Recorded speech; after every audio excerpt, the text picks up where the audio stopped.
Good evening, and what an evening it is. Um, Absolutely excited to launch our first actual live on YouTube this evening, and thanks for whoever is joining us tonight. Just want to say, you know, it's the show. We about to get it popping, so let's get straight into it. Um, LSU, Lane Kiffin. The portal's not even open yet, but the portal is jumping off. LSU has lost Garrett Nussmeyer because he's out of eligibility. He's going to be playing potentially in one of the Senior Bowls or maybe even the East West Shrine game. No official announcement yet. He's not playing in the Texas Bowl because he's hurt, but I would expect LSU to go into the portal and try to get two quarterbacks. I wouldn't expect two top tier quarterbacks, but I wouldn't be surprised if they get two quarterbacks in this portal. And the portal is jumping off. This is the perfect time for LSU to have Lane Kiffin as a head coach, and the perfect time for LSU to need a quarterback. You have that brand that has produced two Heisman Trophy winning quarterbacks under two different head coaches, neither of which are offensive gurus. That's something Lane Kiffin can absolutely sell. And with the names that are going off in the portal right now, whew, man, it's just ridiculous. Sam Levitt has been linked to going into the portal now for a while, even while the season was going on. Then you get the news today of DJ Lagway from Florida, Dylan Raiola from Nebraska, Brendan Sorsby from Cincinnati, and Aiden Childs. Now, there's also the possibility of Trinidad Chambliss or even Austin Simmons going into the portal too. Trinidad Chambliss needs to get a waiver, and he's expecting to hear something about that within the next few days or even weeks. I don't know if he leaves, but if he stays at Ole Miss, then the expectation would be for Austin Simmons then to get in the portal. But if Trinidad Chambliss gets into that portal, I wouldn't mind him being QB1 at LSU. But there's also the looming thought of Bryce Underwood getting in the portal as well. And then that changes the board up a little bit. Not saying that Lane Kiffin would pass on his guy, because I don't think that. I think if Trinidad Chambliss got into the portal, it is with the expectation of him coming to LSU to be with Lane Kiffin and Charlie Weiss Jr., the guys who made him a household name. And what arguably should have been a Heisman campaign season for him. So if he does get into the portal, I think that he'll become Lane Kiffin's number one priority target. But if Bryce Underwood gets into that portal, you have an argument to make for going after Bryce. And here's why. You don't see too many kids rated as the number one overall prospect at quarterback. Generational talent. 5-star plus QB. 6'4", 230 pounds. Walk into Michigan as an 18-year-old true freshman. And granted, statistically, it wasn't the best. It wasn't.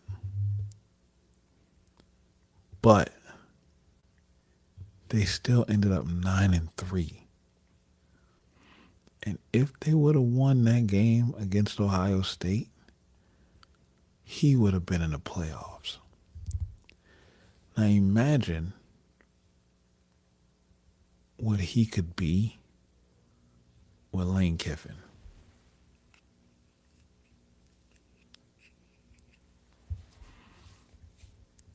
That's that just hits different. So, but he's not in the portal yet. His people are waiting to see who Michigan will hire as the next head coach, and understandably so. I'd wait on that too.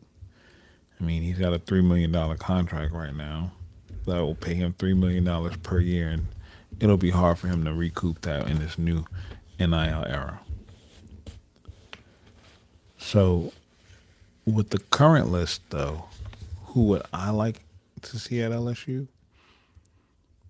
My first choice would be Sam Levitt because he has a little bit of everything that you would like to see a quarterback do in Lane Kiffin's offense. He reminds me of a slimmer version of Jackson Dart. Jackson Dart was more heavier in the run game between the tackles, but Sam Levitt is twitchier on the edge. For me, it almost feel like putting Jaden Daniels in the Lane Kiffin style of offense. Not as fast, obviously, but he can elevate his arm talent the same way Jaden did, and that's scary. If not Sam Levitt, for me, my second choice would be Brendan Sorsby from Cincinnati. Brendan Sorsby has the athleticism of a Baker Mayfield with a little bit more of the swag while running the ball of Diego Pavia. How I'm trying to say it, how I'm trying to put it is, he's not afraid to duck his head. And Baker wasn't either, but he's got a little twitch with him too. But then he throws dots like Baker. He doesn't have the character issues that Baker had when he was at Oklahoma. He's not as brash as and outspoken as Diego Pavia was at Vanderbilt. He would become a fan favorite in Baton Rouge, hands down. So for me, Sam Levitt, Brendan Sorsby. Then DJ Lagway. And there are a lot of people writing off DJ Lagway right now. And understandably so. He threw for 14 interceptions in one season. You haven't been healthy at all. You missed pre-spring and summer workouts from dealing with two separate injuries. It's a hard sell, but the talent is there. And here's a kid who was rated on not on the same level, but a 5-star plus QB coming out of, I believe, Texas. Yeah, coming out of Texas in the class of 2024. Two-sport athlete. And LSU was recruiting him hard. But the feeling towards the end is that Florida pulled away. So he ended up going to Florida. LSU was in him so hard that they wanted to that they wanted him to play football and baseball. Because he was an elite baseball player too. But the talent is there. And you put DJ Lagway, 6'3", 240 pounds. Of course, they get him to lose weight, get him in better shape. Make sure he can physically take the hits that he needs to and maintain his health. Make sure he's not made out of glass. You get him in this Lane Kiffin style of offense, and it could be another level. It could almost be like when Jaden came from Arizona State to LSU. That first year you saw the leap from Arizona State, but then that second year you saw that a star was born. That's what DJ Lagway could be. Dylan Raiola and Aiden Childs, I wouldn't I wouldn't care too much. I wouldn't be mad if they came. I think both of them would be pretty successful in the Lane Kiffin offense. I don't think the character of Dylan Raiola would play too well in Baton Rouge. I don't think the fans would get behind him.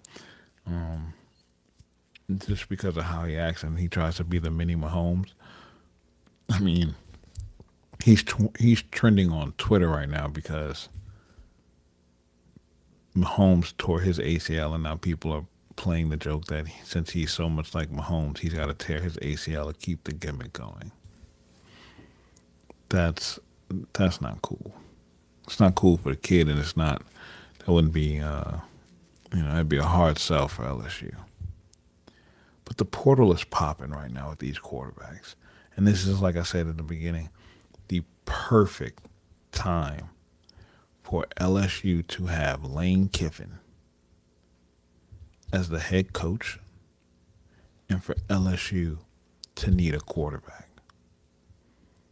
You've got a plethora of highly talented sophomores and incoming freshman receivers, and you know we're going to be portal heavy.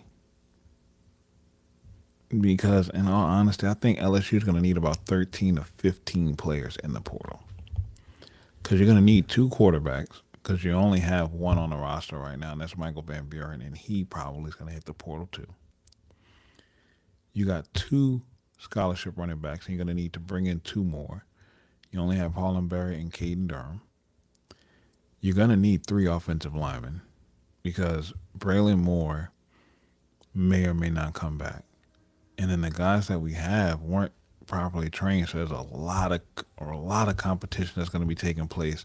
You don't really know what you have on that line. So you got to bring in three dogs on that line to come in right away. You're going to need 2 to 3 defensive linemen as well. You lost Ahmad Bro, and it may not be a big blow, but that is a blow, nonetheless. And you need depth in the trenches. Championships are lost and won on the line of scrimmage in football, plain and simple. You might need a linebacker just for depth, and you're definitely going to need at least 2 safeties because you're losing AJ Halsey, who to me, it's hard to say wasn't the best safety in all of America. That's just me. I'm biased, and I know it. I get it. But AJ Halsey saved this defense so many times. A dog who could come down and make big hits, but also could play the pass. He was literally a safety's safety. And it's going to be hard to fill those shoes. But you got Deshaun Spears, who showed a lot of promise and a lot of growth this year. Tamarcus Cooley is somebody I will bump over to fill in the shoes of Harold Perkins in that star role or in a slot in the nickel role. And then you need another safety to play over the top and be able to roll down in the box. I was listening to Carter Bryant, I think it was yesterday, and he made a very good distinction that the safety role is not what it used to be, where you had one high and one safety that could just roll down on the line of scrimmage like another linebacker. It's different now, where both safeties pretty much share the same responsibility. They have to be interchangeable. So you're going to need 2 safeties.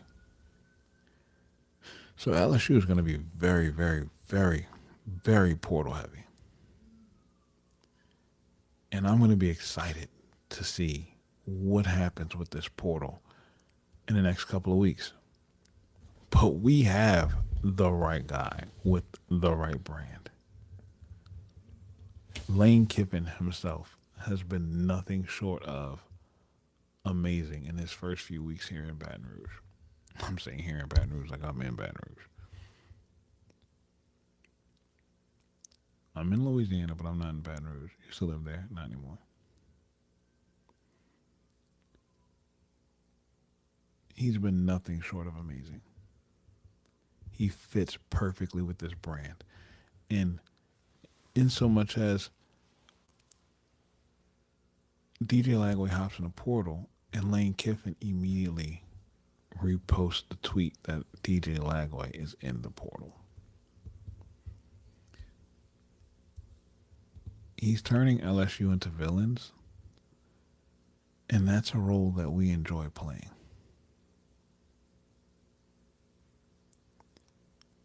But there's so much more that's going on around college football, too. It's just that Lane Kiffin has been the vital focal point for the last month and a half since the coaching search began. But it didn't just stop there, though. There were some other headlines, especially this weekend.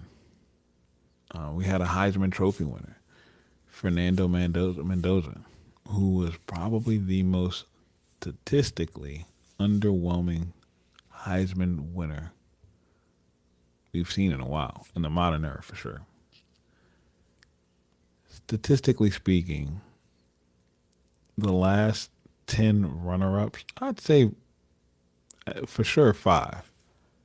The last five runner ups would have been landslide victories with this Heisman campaign from this year. And that's saying something. It's not to knock Fernando Mendoza and the accomplishments that he made. I mean, his team is 13-0. Plays at Indiana, the losingest college football franchise in the history of the sport. They are the number one ranked team, Big Ten champions who knocked off Ohio State. They did the thing. He earned it. But it just feels a little watered down. But even with his victory, he still wasn't the front page news of it on a Sunday morning. It was Diego Pavia, who I felt should have won. Diego Pavia was able to take Vanderbilt to a 10-win season. Diego Pavia had Vanderbilt relevant for the last 2 consecutive seasons with top-notch wins, hallmark victories. They beat Alabama last year and then went and beat LSU this year for the first time in, I think, 25 years. And that was because of him. They were on the edge of making the playoff. But he didn't win the Heisman. And his reaction to losing the Heisman was worse. It made his actions leading up to the Heisman announcement and then the culmination of his actions following him losing it has made him the most disliked underdog I have ever seen. Holding up signs saying F Indiana, F the voters was horrible. It shows a level of classlessness that shouldn't be represented by a Heisman Trophy winner. And it just proved the point that the voters got it right. That Fernando absolutely deserved to be the Heisman this year, not just because of his stats alone, but because of how he represents himself and carries the brand forward. So I hope Diego gets his stuff together because right now what it looks like he's doing is like he's trying to set up his career to be more of a WWE wrestler than he is to be an actual NFL football player. Because the character that he's building up on social media and in real life looks like the perfect fit for a WWE heel. He's got to make a change. But even outside of Diego Pavia and the Heisman, the University of Michigan is still looking for a head coach. That's crazy. The coaching carousel was short of amazing. Was nothing short of amazing this season. You had Penn State, LSU, Florida. Those 3 top brands all looking for head coaches. Virginia Tech, Auburn. All in the same year. Then you have Ole Miss, LSU, and Florida in this toxic love triangle for Lane Kiffin. Like we're on an episode of the college football Bachelor, and the whole world is waiting for Lane Kiffin to make his decision so that way they can move forward.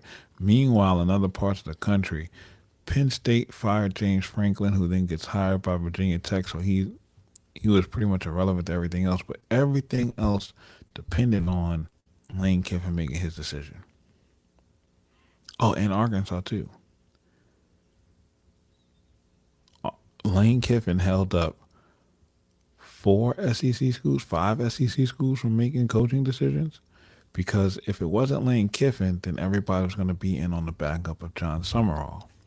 Auburn had the lead to hire John Summerall. But as things started heating up with Lane Kiffin going to Ole Miss, Florida got in the mix with John Summerall and started pulling his attention away from Auburn. Once Florida fell out of the Lane Kiffin sweepstakes, then Ole Miss wanted to kind of shift away from Lane towards Summerall, but really couldn't because they didn't have a definitive answer from Lane, so they were kind of stuck in limbo, and I feel bad for them because of that, because it put them in a hard spot too. So here you got John Summerall at Tulane, looking like, which direction am I going to go? Am I going to go Auburn? Am I going to go Ole Miss? Am I going to go Florida? Got to a point to where it came out that Florida was trying to interview John Summerall, and then John Summerall turned around and rejected the interview. Well, a week or two later, he ends up being Florida's head coach. Once Lane Kiffin decided that he was going to LSU, the dominoes started falling in place. Florida announces John Summerall, then Ole Miss announces Pete Golding a little while shortly after that. Then Auburn announces Alex Golish. Arkansas announces the coach from Memphis. I can't think of his name, even though there was a little back and forth between Arkansas and Alex Golish. But it was wild. It was one of the most entertaining coaching searches I've seen in a while. And it's all because of all these big brands were involved. Penn State thought that they were in on Kalen DeBoer, and Kalen DeBoer came and shut that down. It was crazy. But then after the dust settles on coaching searches, I remember during the heat of all that, Josh Pate saying that there's a coaching job out there for a school that's not available yet that will become available, and it could play into the heat of all the drama that was going around. Well, all the drama has settled down, but no new major jobs came open until last week when the University of Michigan fired Sharon Moore for cause.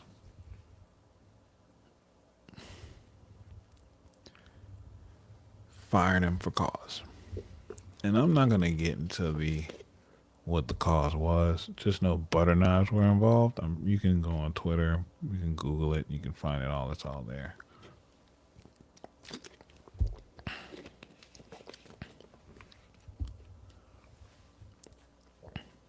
Now, Michigan, one of the biggest brands, not just in college football, but in the world, is lost without a head coach. And this goes back to the Bryce Underwood situation as to why he could potentially be available in the portal.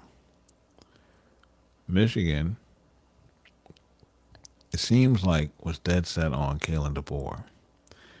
Kalen DeBoer came out after about a week of all this going on and lightly tempered those expectations.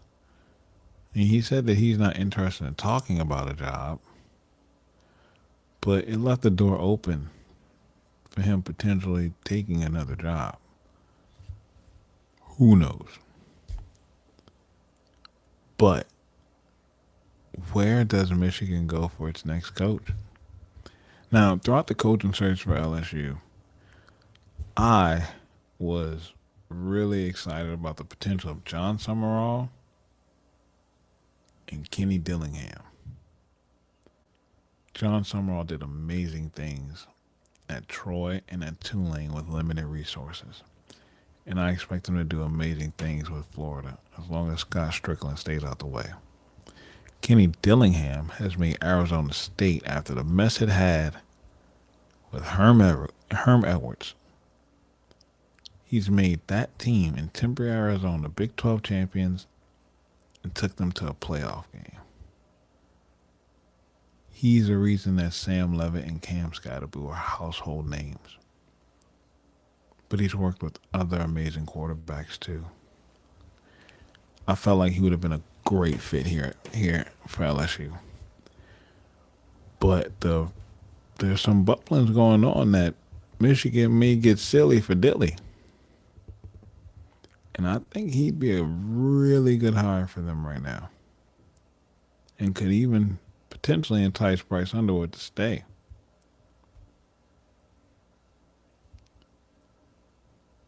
So it's going to be interesting to see how that falls out. I'm not going to cover Michigan too much because that's well outside of my realm of expertise. Don't live up there. I do love blue and gold. There's a hell of a color combination, and the wing helmets are always going to be beautiful. But another thing I wanted to talk about real quick. Let me see if I can pull it up. On the New Orleans Saints. And how I think that they finally have a quarterback.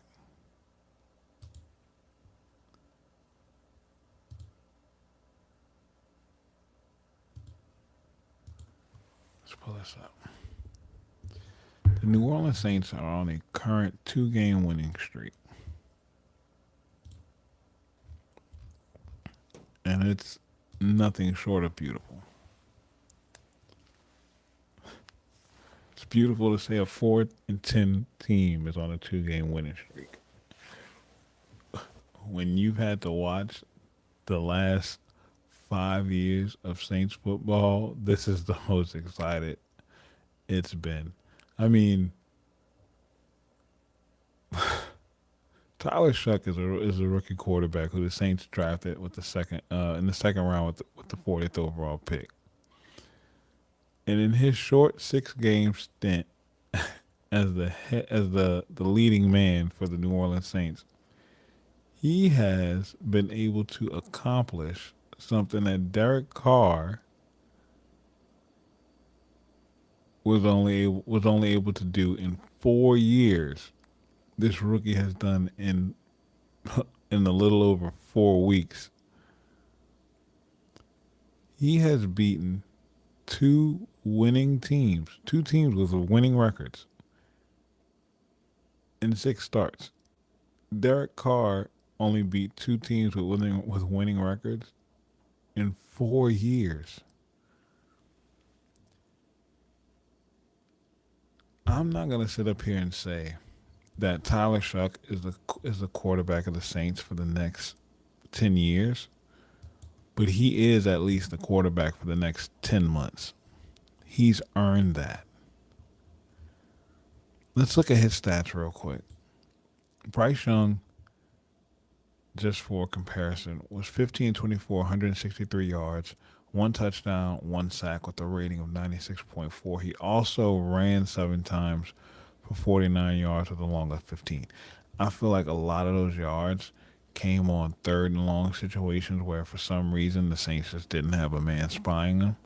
They didn't think that he would, really leave the pocket. But Bryce Young in Alabama made his calling. Like, that was some of his gift, some of his magic, was being able to get out of sticky situations and make plays with his feet. Wasn't always the best runner. Wasn't just elusive, but he was elusive within the framework of the pocket, looking to extend plays and making the right decision with the football. Whether you had to run for the first down or throw it, even throw it away, but avoiding the negative play was something that was really good with Bryce Young in Alabama. It hasn't been there for him in NFL. Well, it was there for him on Sunday, and the Saints were trailing in this game.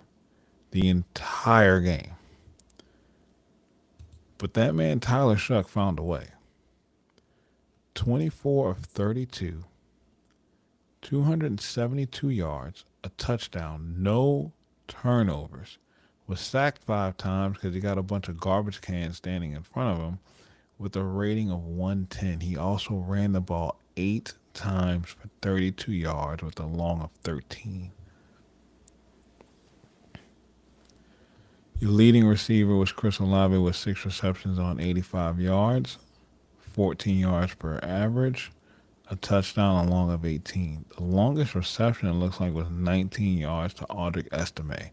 But Devon Vele, to me, was the receiver of the game. 6 targets, 5 catches, 69 yards, and it seemed like he was making big plays, big in the moment plays.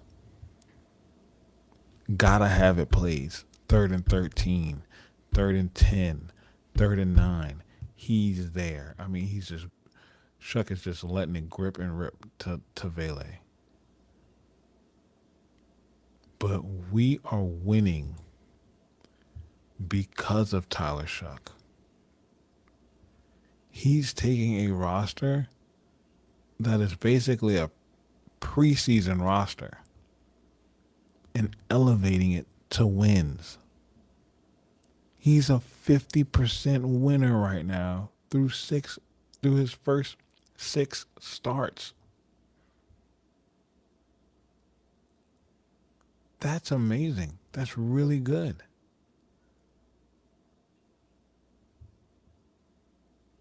He's doing really good.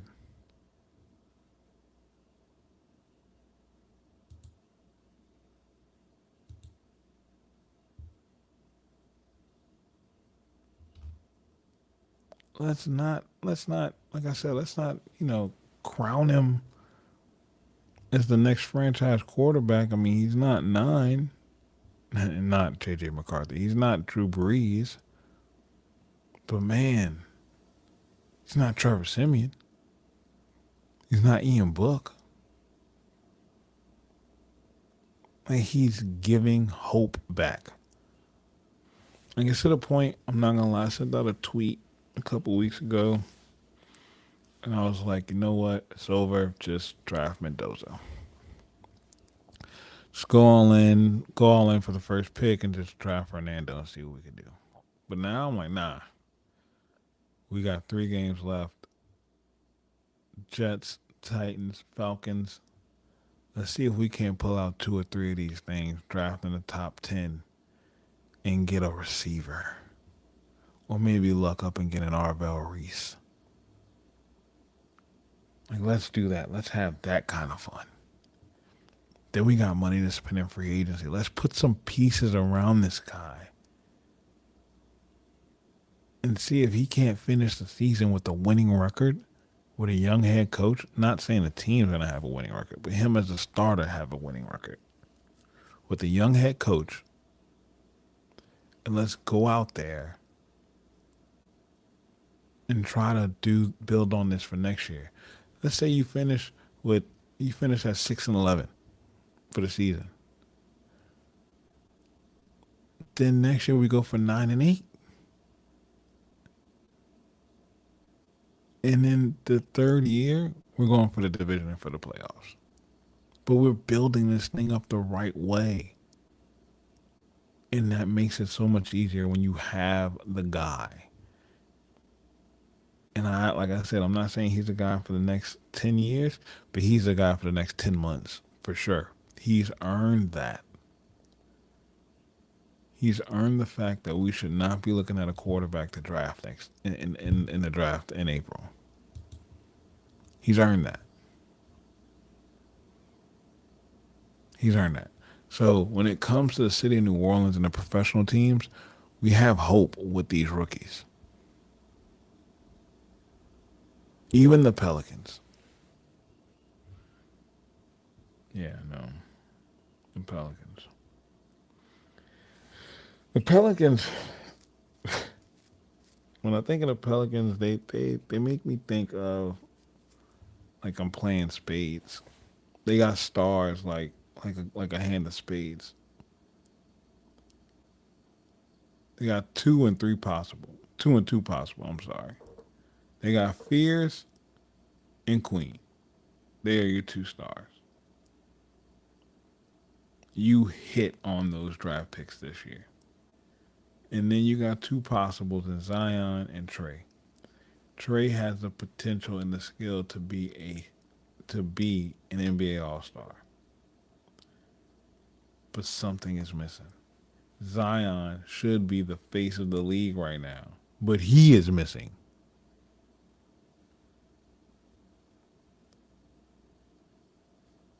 Like Fears and Queen are balling. They're battling it out for who's gonna rank as the top rookie in the league. I mean, we have two top five, top 10 rookies in the NBA right now on the same roster. Get us a decent coach, put some pieces around the players, and let's go ball. At this point, I think it's time for us to start considering who we keep and who we trade. But Fears and Queen have to be the focal point. They have to. The vibes are up in New Orleans with the rookies. And it was a great weekend overall from a sports weekend. Tulane is preparing for the playoff on Friday, and I hope that they beat Ole Miss. Even though some Tulane fans are still up in a bunch about Blake Baker not taking their job and staying at LSU, and it started even more of a rift that Tulane thinks that they're a better football powerhouse program. Program than LSU. I mean, I get it. We've had some down years the last year. We haven't made the playoffs. Haven't been in the playoffs since 19. Brian Kelly was, I don't say it was a disappointment. He just didn't live up to the expectations that we had. He let us down with one of the historically worst defenses in the history of the sport, definitely in the history of LSU, and then one of the worst offenses in the history of LSU. Like, how do you manage to do that on two separate teams? Is just it's a fireable offense, which is why he's no longer the head coach at LSU. But anyway, I went on my tangent there. That's why we call the show Timeouts and Tangents. The vibes were up throughout the city. Even for high school football, the state championship games were electric and amazing. Shout out to Shough, St. Charles Catholic game. My heart goes out to that kid who took off his helmet and had that penalty thrown on him. By the letter of the law, I get it, but within the context of the game, it's like, do you really need to throw that flag right now? But on the other side, shout out to the kicker for St. Charles Catholic for hitting a 44-yard bomb after missing an extra point to win a championship. Hats off to you, my guy. You took advantage of an opportunity that you were given, and you made the most of it. And then to the Edna Carr Cougars for beating the Purple Knights on Saturday afternoon. You'll love to see it. You'll love to see it. Look, I'm gonna always hold Carr in a special spot in my heart. My son played for Carr for 2 years. Won a state championship last year with them. I love a lot of the parents. I love a lot of the kids that are on the roster from this season. I will never not support Edna Carr. But it doesn't mean you can't give credit where credit is due for all the positive things that St. Augustine is doing too. Coach Robert Valdez is a damn good coach. He's got that program on the up and coming, and they're going to battle with Carr now that they've made it to that dome. It's going to be hard to make it undeniable for them. They have a pair of amazing wide receivers in Raekwon and Miguel. And I expect them to make a run at it next year, unfortunately. Look, the rivalry with St. Aug will always be there for me. Look, I graduated from Brother Martin, so I grew up in the Catholic League. I was baptized in it. But there's always going to be a little respect for the football program. St. Aug Purple Knights are always St. Aug Purple Knights. I'm just glad I'm not one of them. But shout out to them, though, for having an amazing season. I mean, they went 12 and 11 and 2, 12 and 2 on the year. And the only two losses was to the same team. To the top 10 team in the nation. But I will say this.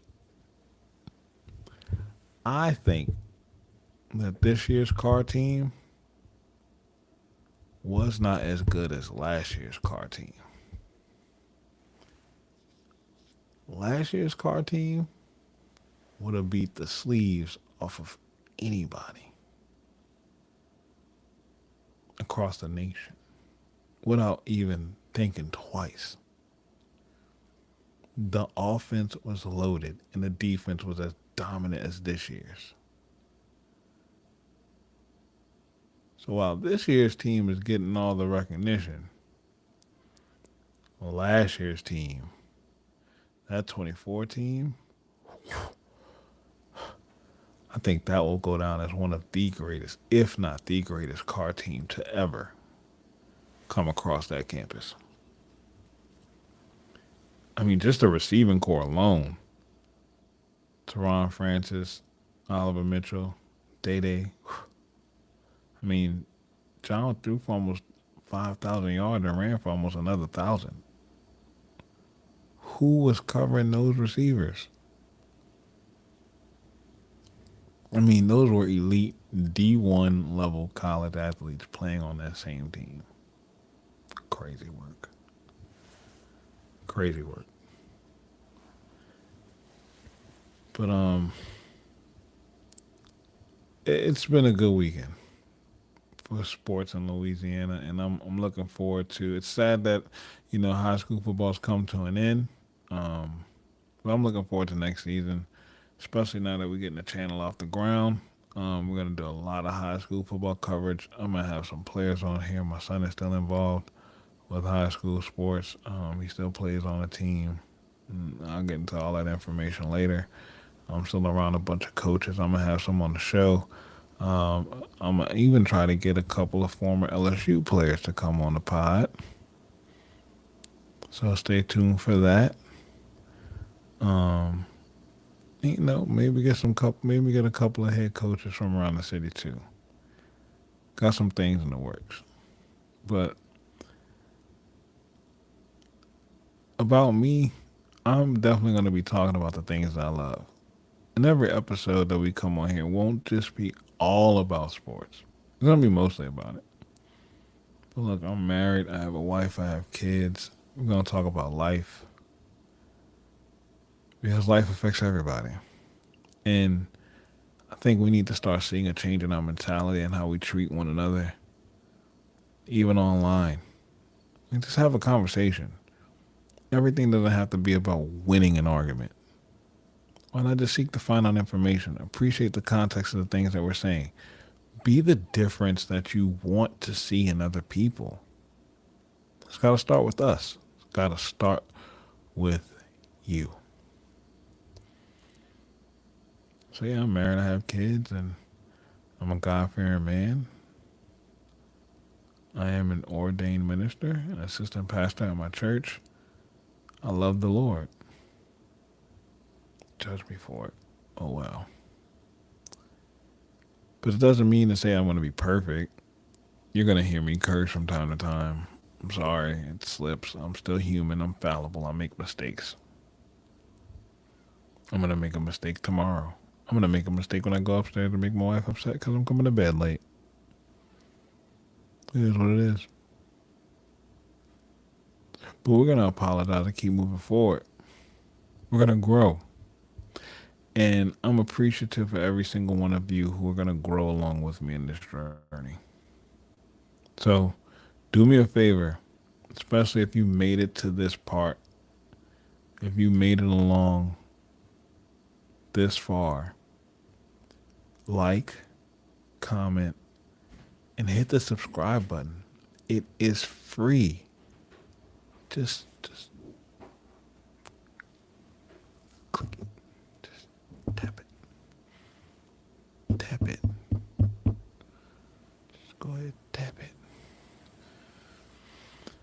Well, this is AP. Timeouts and Tangents. Thank y'all for joining me. Be the difference that you want to see in people. And be good to someone tomorrow. I hope you get beautiful sleep, beautiful rest. You know, you can start off the day tomorrow just as beautiful as you ended this one. And have a good night. I love y'all. And thank y'all again for